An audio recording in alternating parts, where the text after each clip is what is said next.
Big Big Bunurong Nurmder Barupton Ata Willem. That means welcome to our beautiful home, the lands of the two great bays, Nurm, Port Phillip Bay, and Marin, Western Port Bay.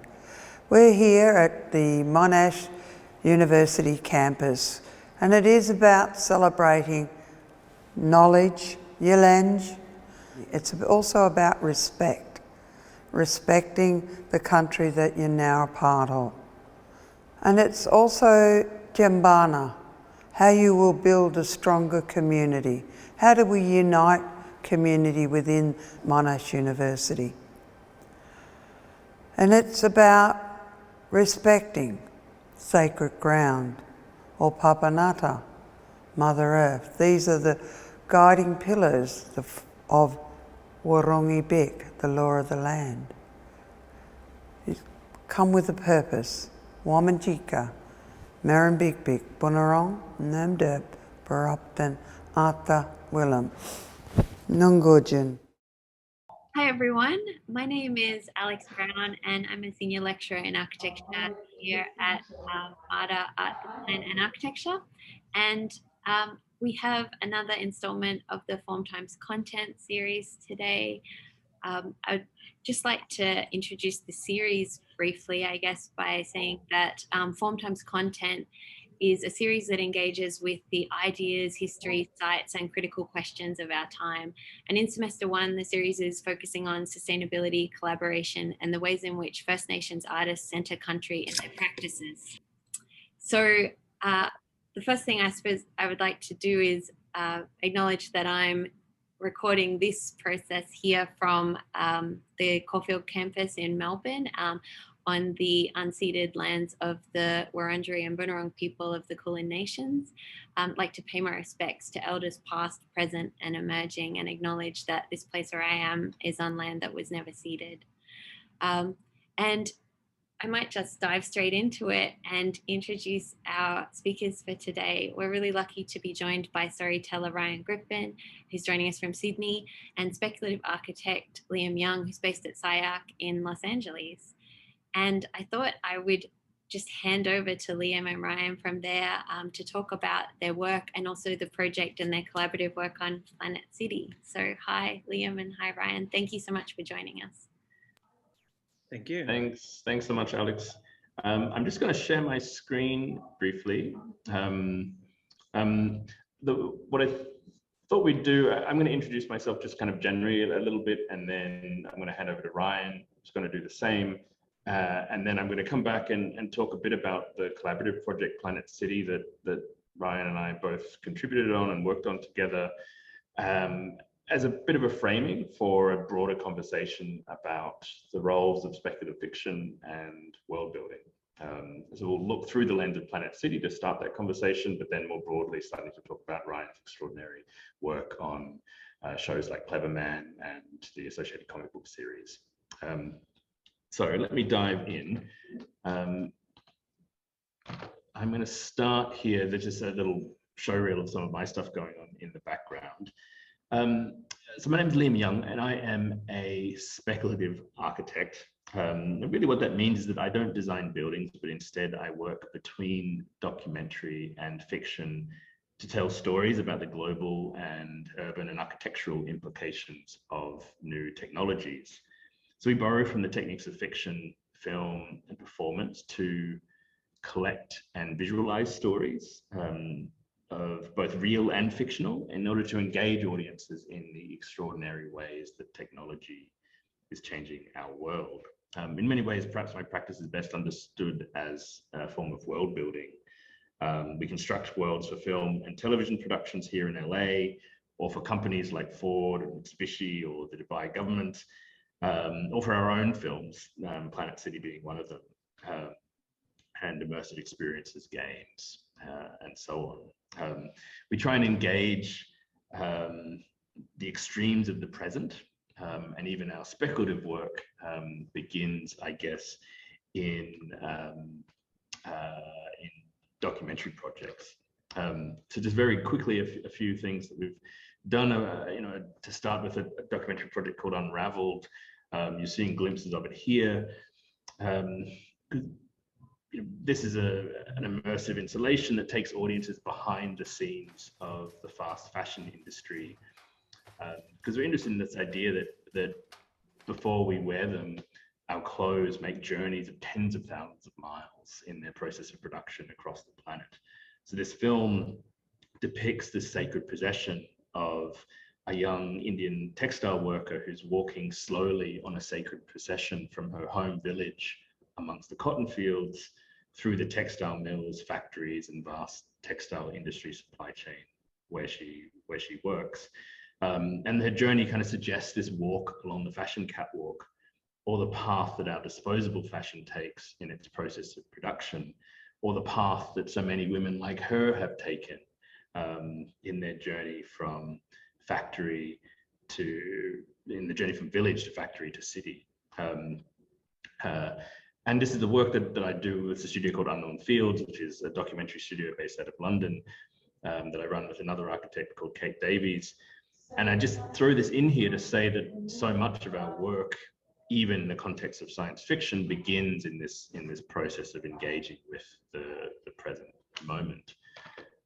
For example, another film, Where the City Can't See, what you're seeing here is an example of how driverless cars view and understand the world as these kind of 3D point clouds. These are scenes from a science fiction film called Where the City Can't See. It's the first fiction film shot entirely using this laser scanning technology. And it positions the audience within the embodied viewpoint of this autonomous car, seeing the world through the eyes of these technologies. And the film tells the story of a group of young factory workers drifting through a future smart city in a driverless taxi. They're part of an underground rave community, and they work on the production lines by day, but at night they adorn themselves in machine vision camouflage, and they dance in the hidden spaces of the city. Or this film, Soul City Machine, it's a short film that is developed in collaboration with a chatbot that we trained on open operating systems. And it's a love letter from the Soul City operating system to the citizens that it affectionately manages. It's an autonomous city of machines where the sky is filled with drones, the cars are driverless, the city is draped in a layer of augmented reality, and everyone is kind of connected to everything. So these are just a few examples of some of the work that we've made, stories that we think are valuable in exploring who we are today and how technologies are starting to affect us. And with that, I'll segue over to Ryan, who can introduce himself, because I think there's probably kind of shared ideas in a way about how imaginary worlds can start to engage in some of the critical discussions of the present moment. Hi, Ryan. Thanks for hanging out.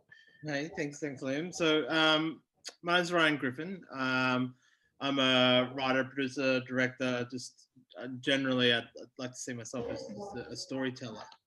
I created the TV series Cleverman, which also spun into some comic books. I'm currently creating an animated series called Lustration, which is a noir story set in the afterlife, which is also based off a comic series that I created, and currently also writing a pilot set during the gold rush in Australia, which follows a native police officer.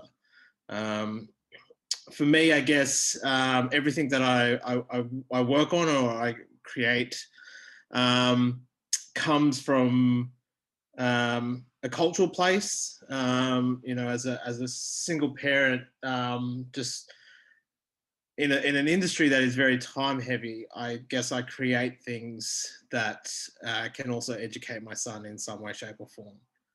And so Cleverman was originally created for him. The superhero in that show is named after my son. And, you know, and again, everything from there all the other projects are exactly the same. They're trying to reflect certain things that he's going through in life and put that on page, screen, big screen, small screen, it doesn't matter. And for me, it's also important to make sure that there's a cultural connection in there for me in some way, shape, or form. You know, I work in the I guess sci-fi sort of space, you know, superhero realms. You know, even the Western that I'm writing in, set in the goldfields of Ballarat. You know, I talk about that in a way that it's essentially a black Batman story. So again, it's for me, it's playing in the fields that I enjoy being in, that I've grown up on, but putting a modern spin that can educate my son and others. Great, thanks, Ryan. And I guess the reason we're both sitting here today is this project, Planet City, which hopefully some of you have seen. It's currently on show at the Melbourne Triennial at the NGV. I wanted to just set this project up a bit to frame the conversation. I thought I might play just a 1-minute trailer to get us in the mood, and then I want to talk a bit about the city and the book, and then start to talk about Ryan's contribution to the book. So let's get into a trailer here. This first.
So really, Planet City is the world building of an imaginary city for the entire population of the Earth, I guess, in its most simplest form.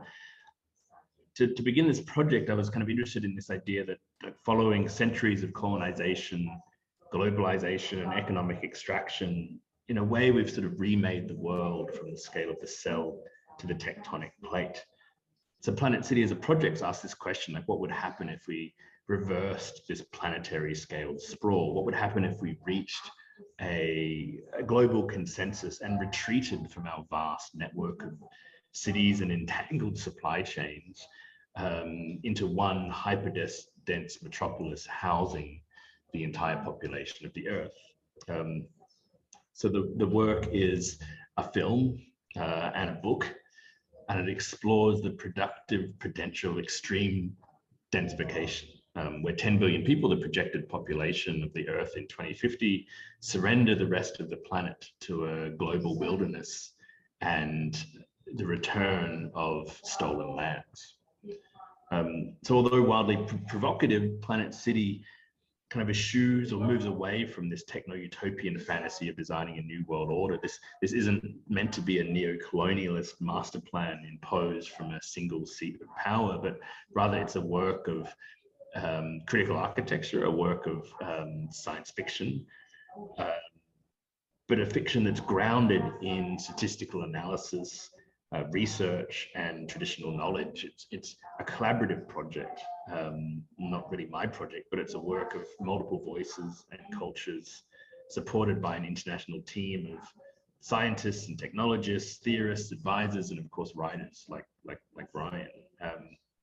So in Planet City, we see this idea that climate change is no longer a technological problem, but rather it's a cultural problem, it's an ideological problem, it's a political problem, because in many ways the technologies to dig us out of the hole we've created are perhaps already here. So perhaps we think of it as a fiction shaped like a city. And the film itself follows a continuous festival dancing through the city on a 365-day loop, where we meet this cast of characters and costumed people, where each day the parade intersects with a different carnival, culture, or celebration.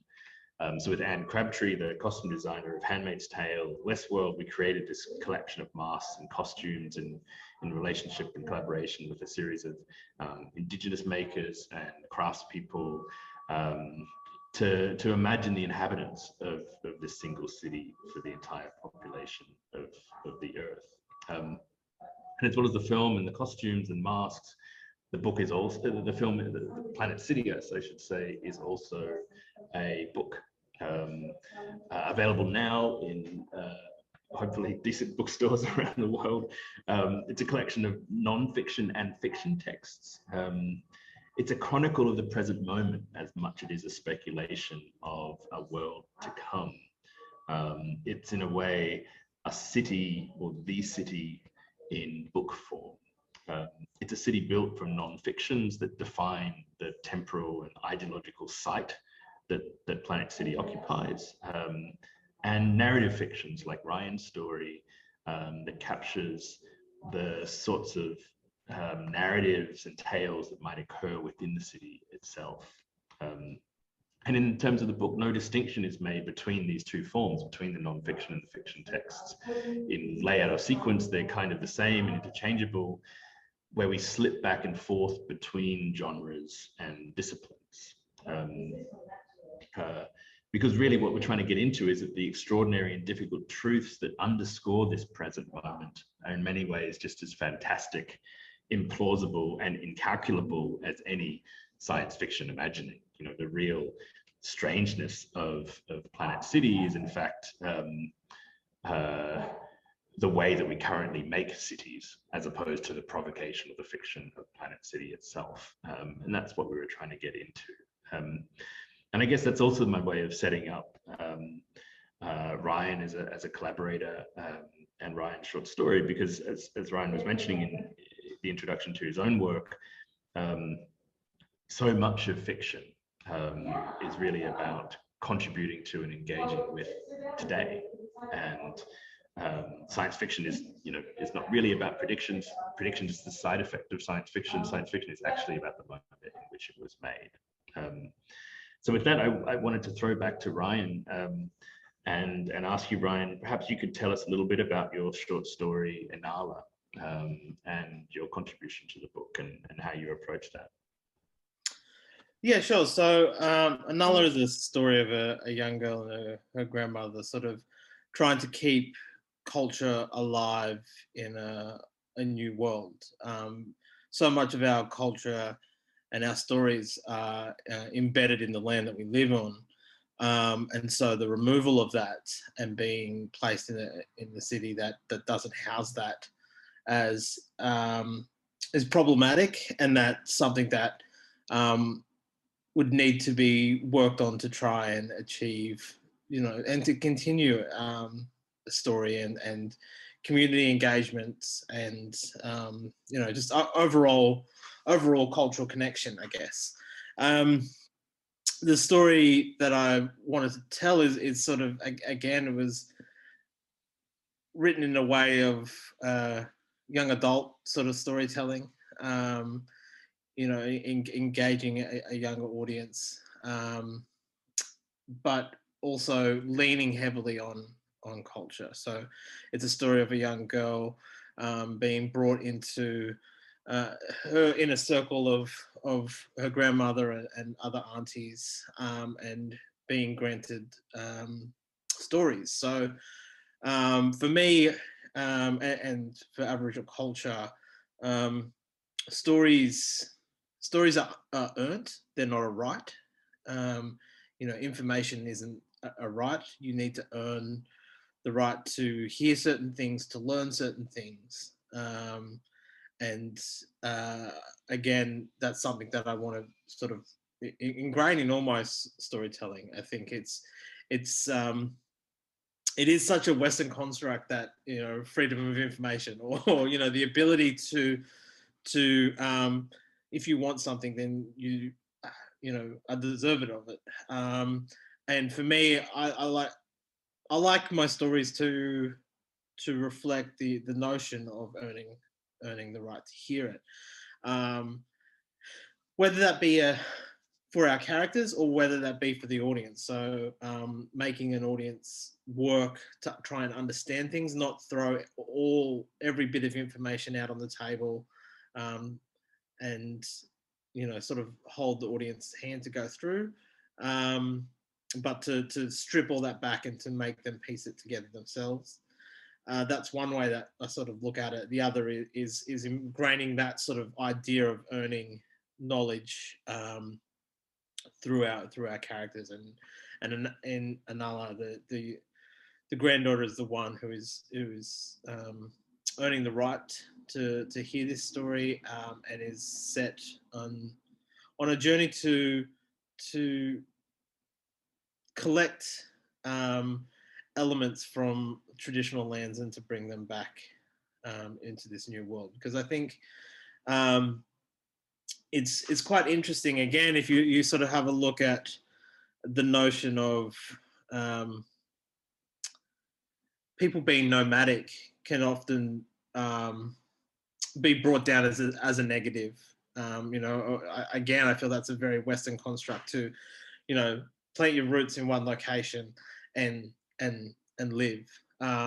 Whereas, you know, many, you know, through culture, for example, even though you have your clan would have their boundaries, they would often move within that, according to the seasons or certain sort of, you know, so you can access food at certain times of the year where you couldn't other times, and which is, you know, really leans into the notion of what Planet City is to allow you spend time in a location, then you move on and allow it to regenerate its food sources. So, you know, traditional backburning, if you will, having the ability to burn out a whole section of woodlands to allow kangaroos, for example, to come in and start feeding off the saplings. Like, you've essentially created a fridge, you know, where you could walk in and grab the meat that you want to grab and then exit. And then you would travel around your country doing that into certain locations. So that's something that I wanted to sort of lean on here, is that even though in our story we're removed from country, there's ways to go back and still collect the things that we need to collect. Yeah, thanks for that setup. I mean, I was so excited that you accepted the invitation to do this. Back in the before times, I think we met in a pub in Sydney and had a conversation about it.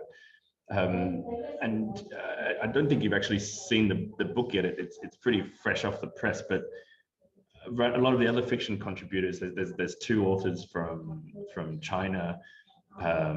There's a Caribbean Canadian author.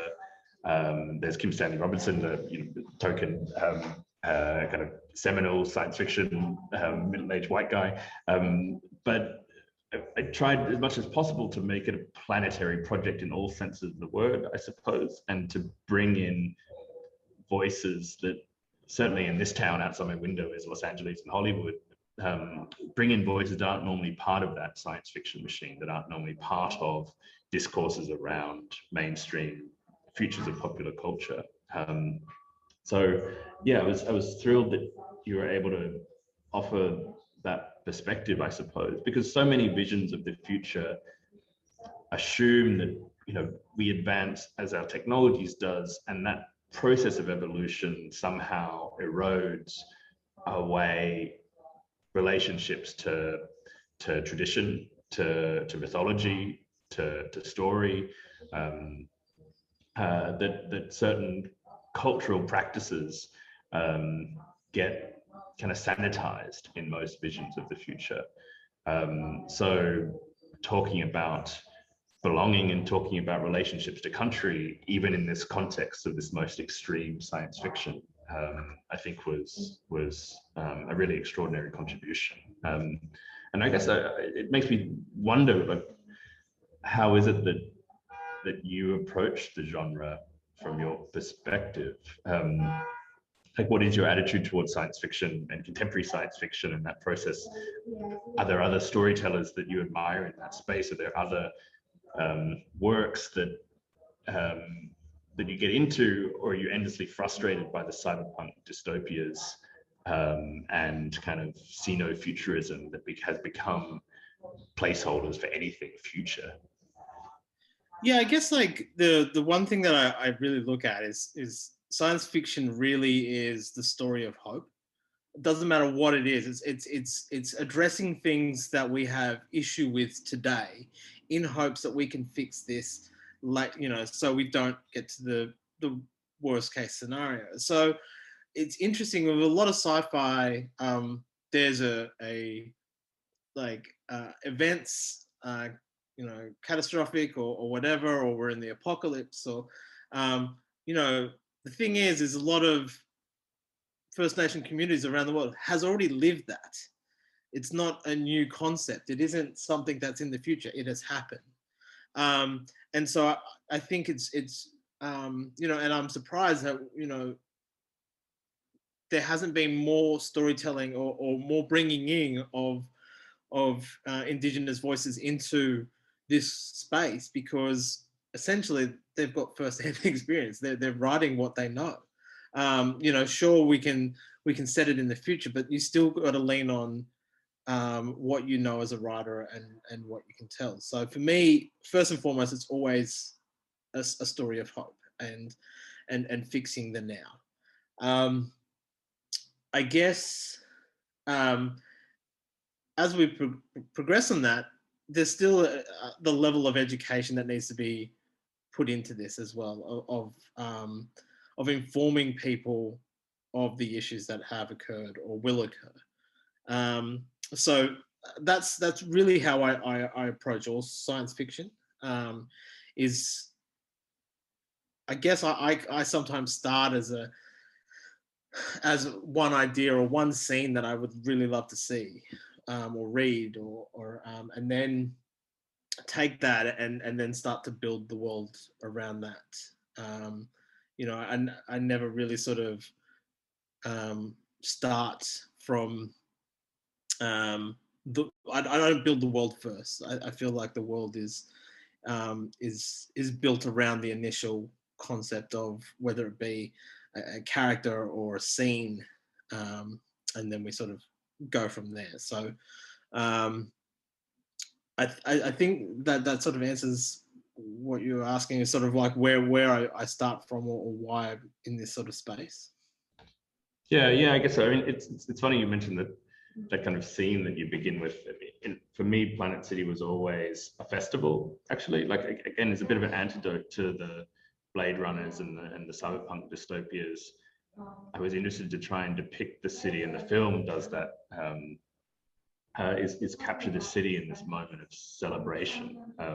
We did a very early exercise where we kind of mapped every cultural festival and holiday onto a calendar.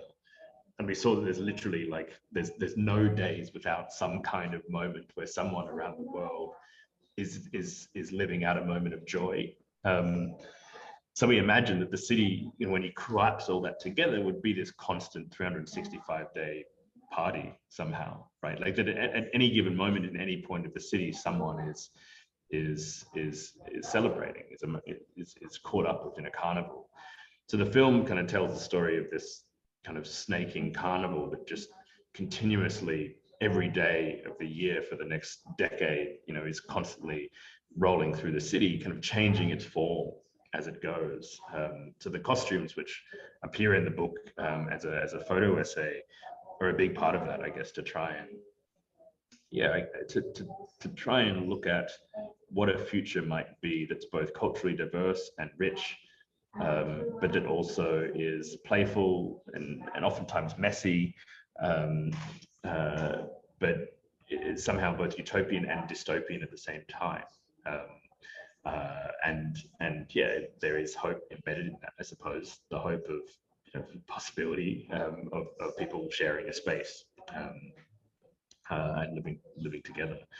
Well, I think there's several levels of hope within this. There's the notion of coming together as one to discuss a problem and addressing a problem as a group, and not as a singular, government or entity that's sort of going to say this is how it's done. There's the hope of allowing the earth to recover from what has happened. The hope of using technology as a positive and not as a negative. I think that these are the things that sci-fi offers so easily, more than just straight dramas or anything like that. Is you can really look at things that you would like to change as a creative or a storyteller, and place that in some sort of format that is as entertaining, that doesn't feel as preachy, but enough for an audience to question certain things that they do in their everyday life. Yeah, exactly. I mean, it starts out, it's funny, some of the projects I was showing before in my intro, generally we operate as storytellers producing counter narratives, right? Like at the moment, the dominant narratives around technology are either like extreme dystopias or the techno-solutionist views of a future presented by someone like Elon Musk, right? Like we're like, oh, I've invented this battery, don't worry, it's all going to be fine, I've figured it out. And if not, we're going to go to Mars, I've invented that too. They're very singular visions where technology is a blanket solution to everything, denying the deep embedded cultural problems that exist. So normally we make kind of quite complicated visions, what I would describe as productive dystopias, like trying to be a counter narrative to the way that technology is generally sold to us. Something like Where the City Can't See that I was showing, or Soul City Machine, are trying to present like the subcultural implications of technologies. What happens to the kid in Detroit who wants to go to a fucking party in the smart city that sees everything? They want to do drugs, they want to have sex, they want to listen to music, but the surveillance city doesn't allow spaces for that to occur in the way that it used to at an abandoned warehouse rave, right? Like, where do those cracks exist in the context of technology? And that's a story. And when we started Planet C, that was kind of the tone, I guess, but the bulk of the production happened during 2020, when we were kind of living out a live action dystopia unfolding around us. And the tone of the project shifted, and that's where the festival started to appear, because in a way we didn't need the dystopian world we were living reflected back to us, but rather we wanted a vision that we could kind of rally around. The alternative became not constructing a dystopia, but the alternative became about constructing some kind of vision of a hopeful future or an aspirational future, or at least a future that would get us starting to ask questions about what might come in a context where our future is decidedly broken. And it sits like, in a strange way, architects have a terrible history of doing that, where there's another, star architect called Bjarke Ingels. You probably don't know Ryan, thankfully.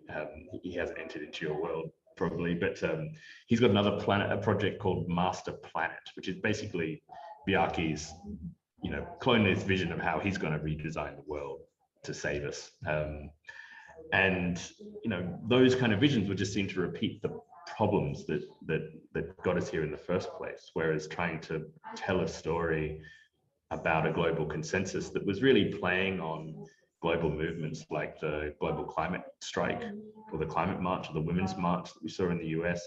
These are gatherings of human bodies organized through the network from a Facebook page or a hashtag, organized from the ground up, sometimes by 15-year-old activists, that actually play a much more significant and substantial role in foregrounding a discourse on climate change than what any singular nation state is doing.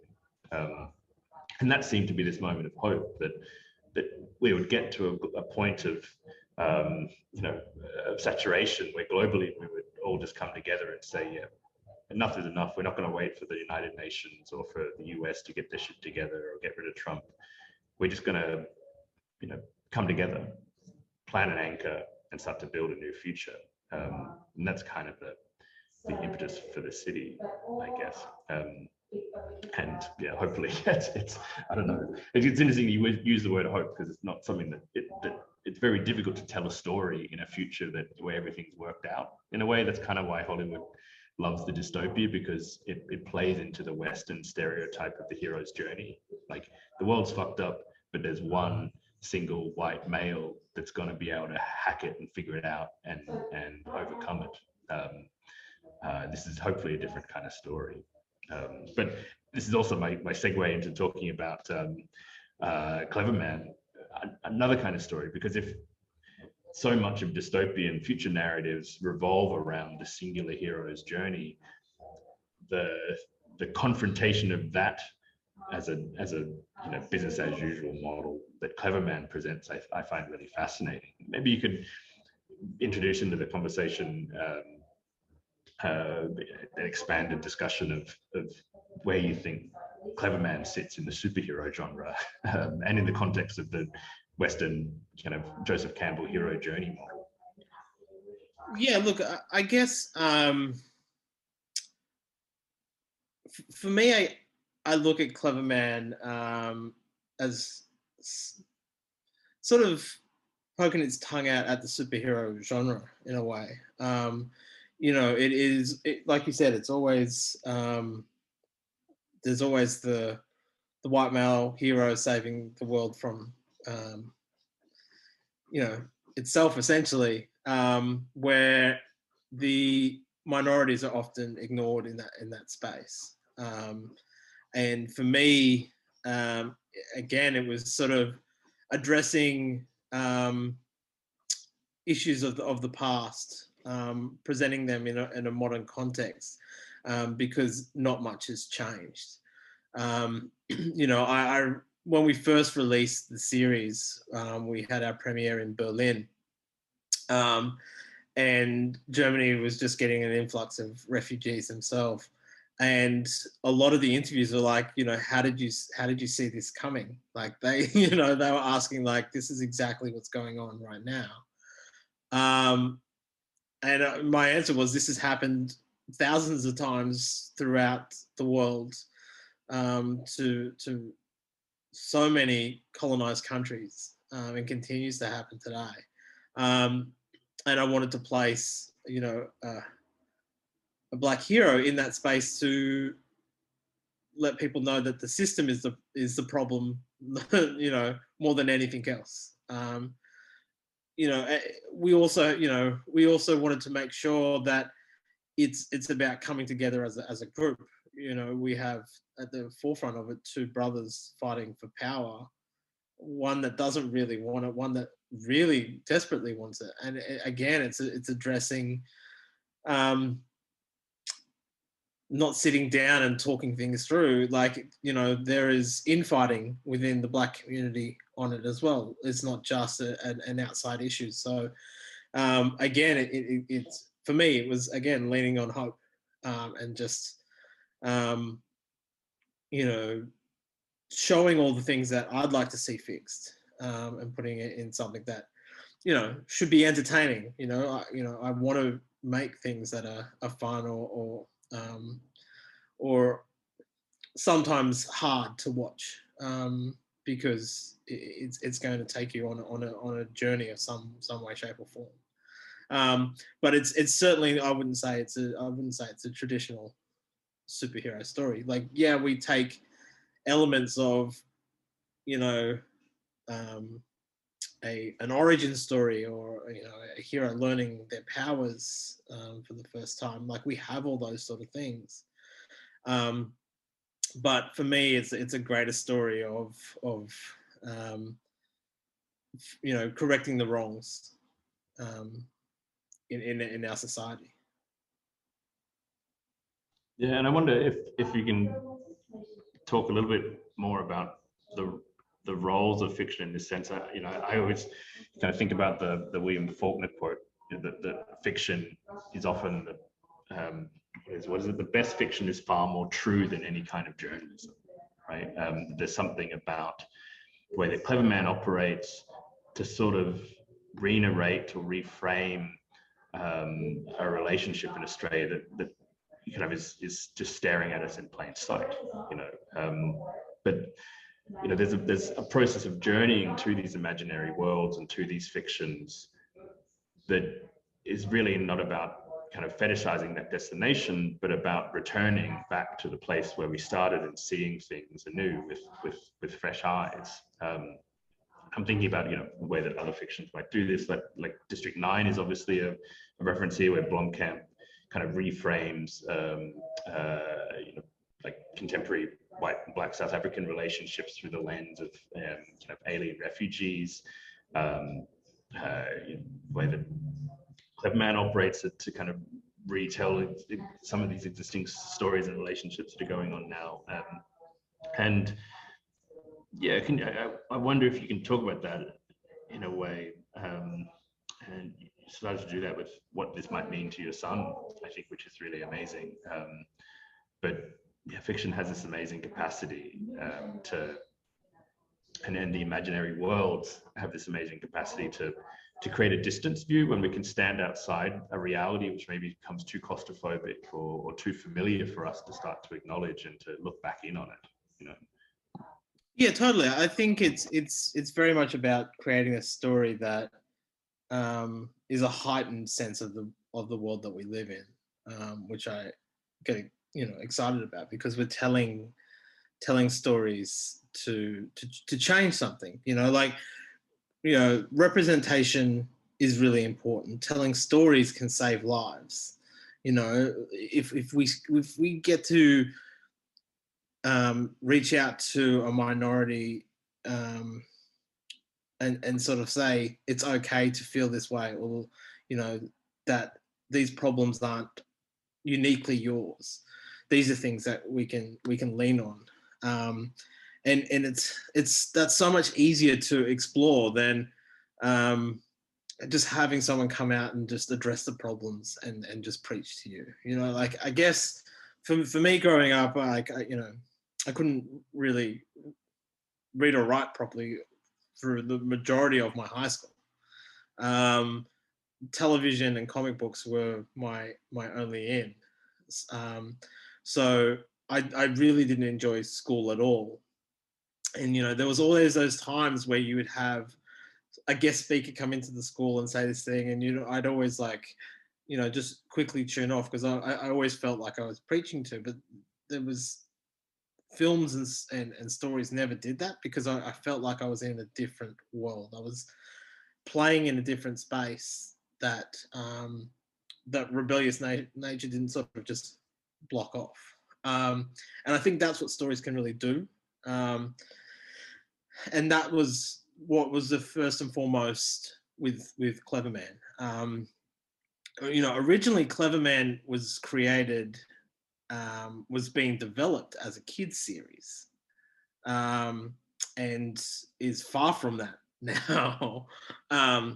But, you know, for those who don't know, like, I started to create it because both my son and I had a real love of the Ninja Turtles, and I just wanted to create a superhero that he could play, like, he could dress up as, or whatever.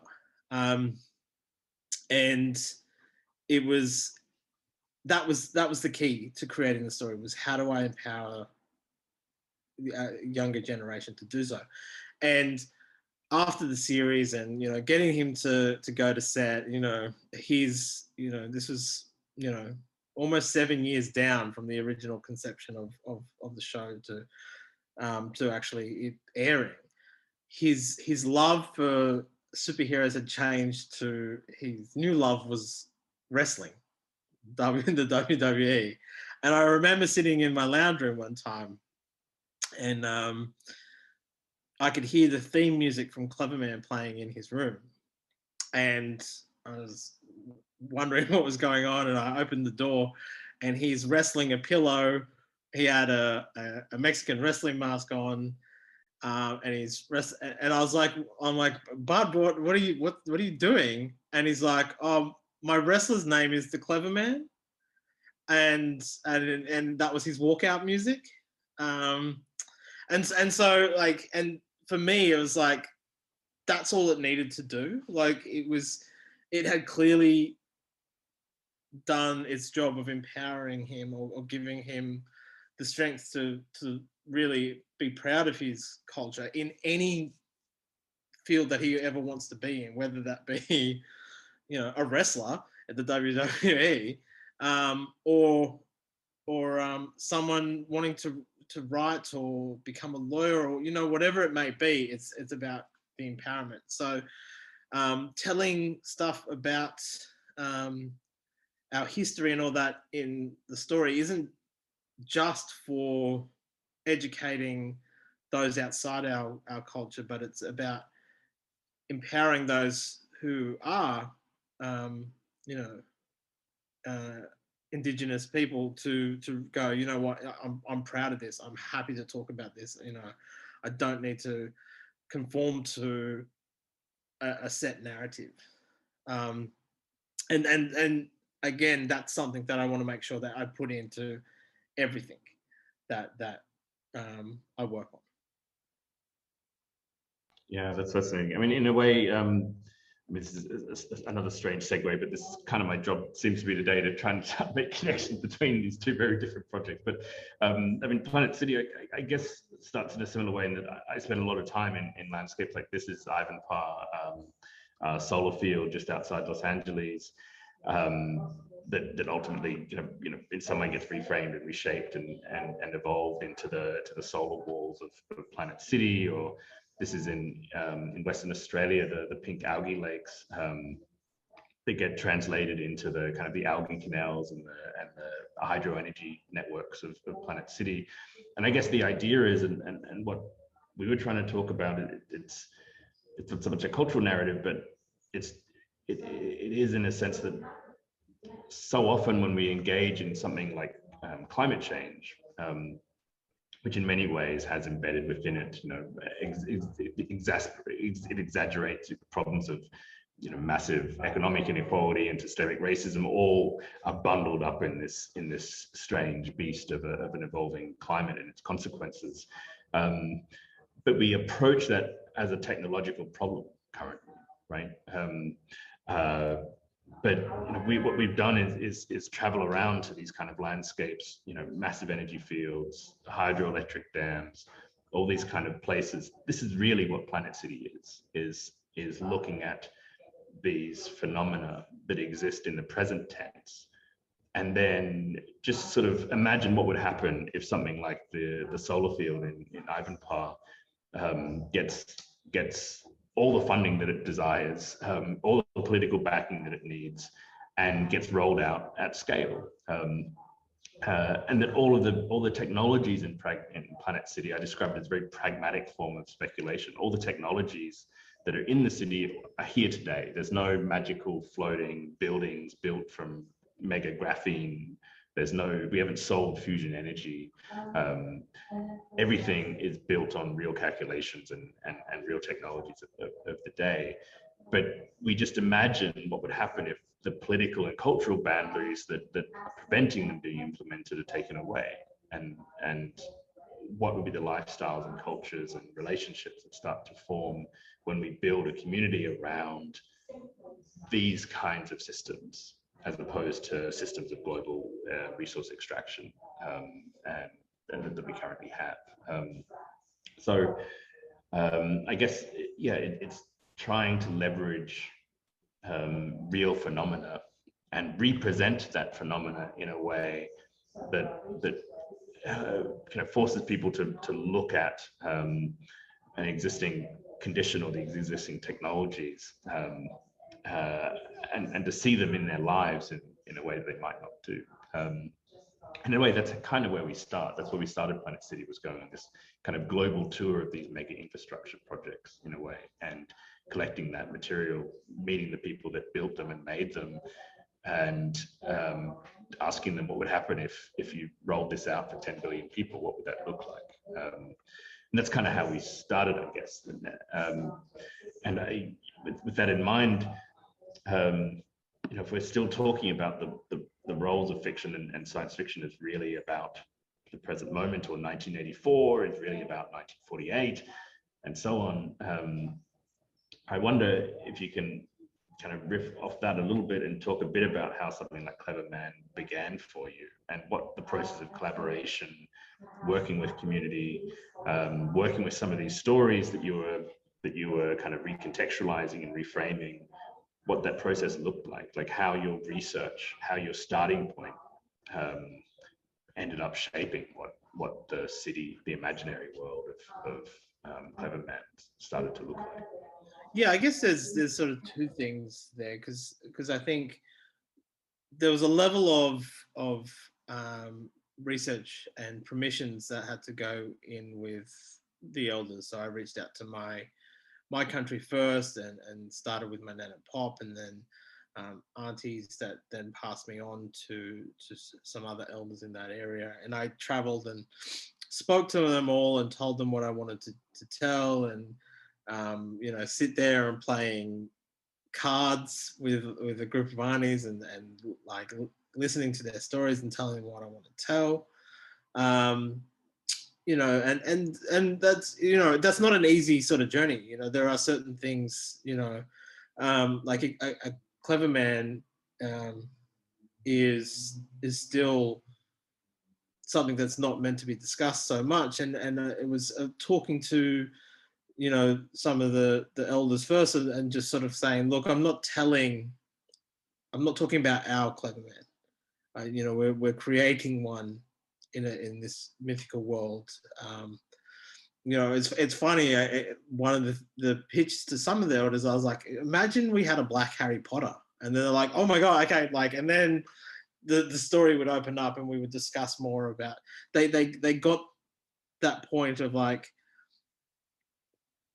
like being open to telling parts of our culture, not all of it, because it is an Urt thing. And so that was our first sort of navigating in just the cultural sense. In the world building, it came off the back of a statement from one of the elders, and this statement is also part of the reason why I wanted to work on Planet City. Was an elder was sort of he took me to I think it was, I'm pretty sure it was like a red rooster or something. And he said that this here is actually on traditional land. Underneath all this concrete, underneath that car park, is our land. You know, sure, they've chucked something over the top of it, but it's still there, and it's still living and breathing in some way, shape, or form. And we need to understand that. He goes, we can't undo that. We can't undo what's been built here. We can talk about it, and we can learn. And that's the important thing about the dreaming, is that we look at the past, the present, and the future. They're all encompassed into one thing. And you need to glean from, you know, each of those to be able to build on what you want to have or what you want to see down the track. So that for me was something that I wanted to really embrace. But was the structure throughout the creating of Cleverman. You know, we actively avoided in our show. We shot in Sydney, but we actively avoided anything that looked colonial. So there was no sandstone buildings. There was none of that sort of stuff. That we didn't look at any of our colonial past in that way. We often talked about, imagine that you dropped your brand new iPhone in the desert, and it's cracked your screen, and all the dirt's getting into screen. That's what our show is. It's technology that has been broken, or a system that's been broken, that has the earth bleeding into it some way, shape, or form. So that was something that we took into all of our design, whether it be in the costumes or the worlds that we were using, the buildings, you know, but it's still being a modern platform. So our graffiti in the background would have reflections of, you know, traditional scarring on the body or on trees. We always made sure that we were making sure that our culture was branded on top of a modern structure in some way, shape, or form. And for me, it's just about making sure that we know what's happened, we acknowledge what's happened, we know the wrongs that have happened, and we are trying to fix that and still keep our culture alive today. So that's something that we bled through everything, all the way through, even into our editing and sounds. Like we had, we had these creatures in season 2. We have a vial of this stuff that is a poison, but the sound design of how that functioned was the sound of wind and sand. But it's a virus. It's so again, we were making sure that it was always had an earth element in it. When we look at Planet City and how I describe everything, it's in a modern setting, but I described everything throughout that as something from the earth. It's descriptions of how an automated car travels is similar to an ant, or it always came back to nature, and that's the same thing that we did in Clever Man. Yeah, fantastic. Well, it's great to get an insight into your process, both as a storyteller and world builder, but also through Clever Man, and to get a little glimpse of what was going on behind the scenes when you were writing in Ala for Planet City. So thanks so much for being involved in the project.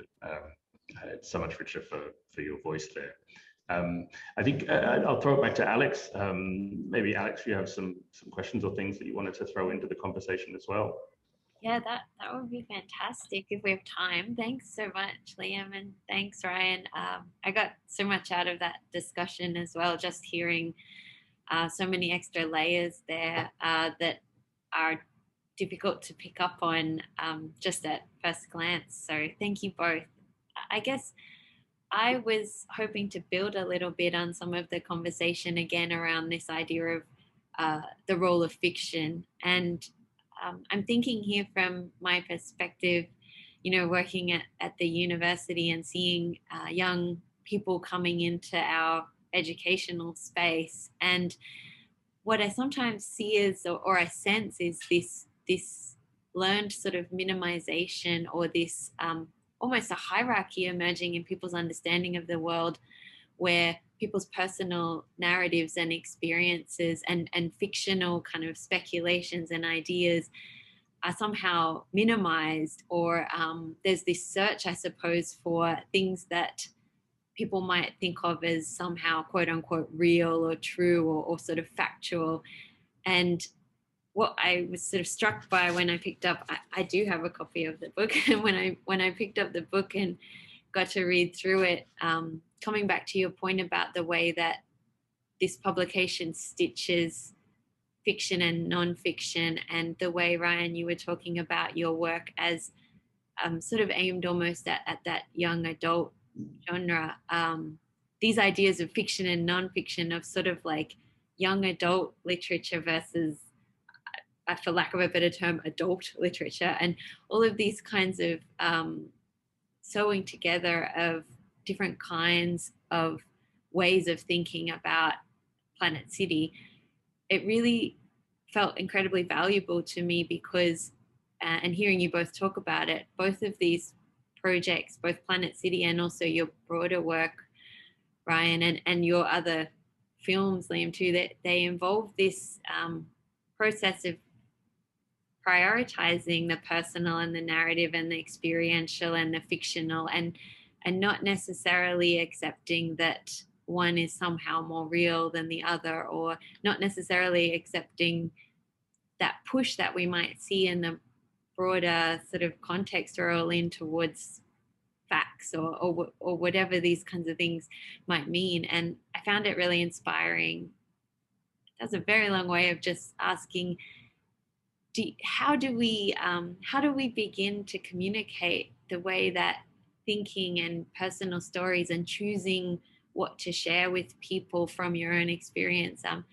Do you have any thoughts on how we start to encourage young people who have this sense of urgency, who want to be involved in the world, and who obviously want to help find ways of navigating through complex conditions? How do we underline for them the value of these intensely personal stories? I guess for me is I sort of take the approach that it's not always one size fits all. You know, you need to have the ability to bend and shape and listen. And I think now more than ever, the world needs that. There is no, at the moment, it just feels like it's right or wrong. There's no discussion happening in the middle to get to a set goal. Doesn't matter what side you're on. You've got your agenda, and that's all you're going to follow. For me, fiction has the ability to break that sort of down. And unfortunately, it's the arguments that come post that still lend themselves to either side of an argument. And so for me, the idea of presenting a world or presenting a piece of fiction that you try and allow more than one point of view in that space, and not preach of what you're trying to educate on, because obviously, you know, as a creator, you're imposing your beliefs in that storytelling, and you know, and sometimes that may be very wrong, but you need to also have the ability to take that criticism or take that critique and listen to the rights and wrongs. And for me, that's what science fiction is just purely starting the conversation. It's not saying this is how it's done. It's just like, you know, can we, you know, all grab a beer after we watch or read this and just talk. And for me, that I think that's the most important thing.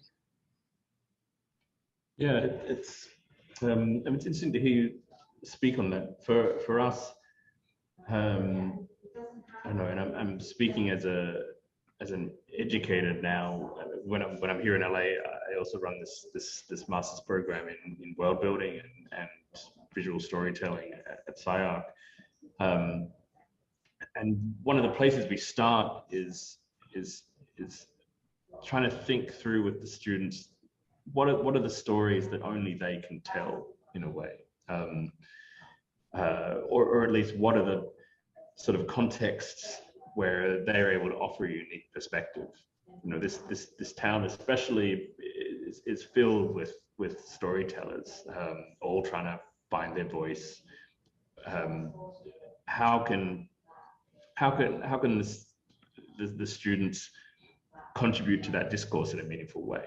And I think a part of that is finding their own particular relationship to a context or a subject and speaking from that position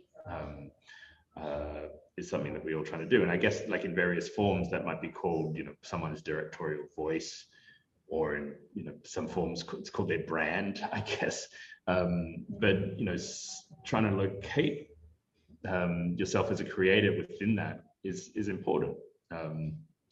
Yeah, and it might be small. It's just like, how can I tell this story differently than someone else based on my own perspective? And that's kind of where we begin, because we do think that, you know, if we start with a real issue that we're trying to engage with through the lens of fiction, you know, that real issue is generally really complex and nuanced. And there's something about the fiction that allows for the subtlety and representation of that nuance that other formats don't. Like the aestheticization or aesthetic practice or practices of storytelling are really great means to engage with the complexities of the world as it stands. And this kind of binary, or this black and white, left or right, that Ryan's talking about, the impossibility of kind of gray spaces and complexity between things. As I said, Planet City is both utopia and dystopia, both at the same time. That kind of nuance is really well carried through story. Less so through a newsreader just kind of stating facts, or the genres of data visualization, like turning climate change into a rising little snaking red line on a graph.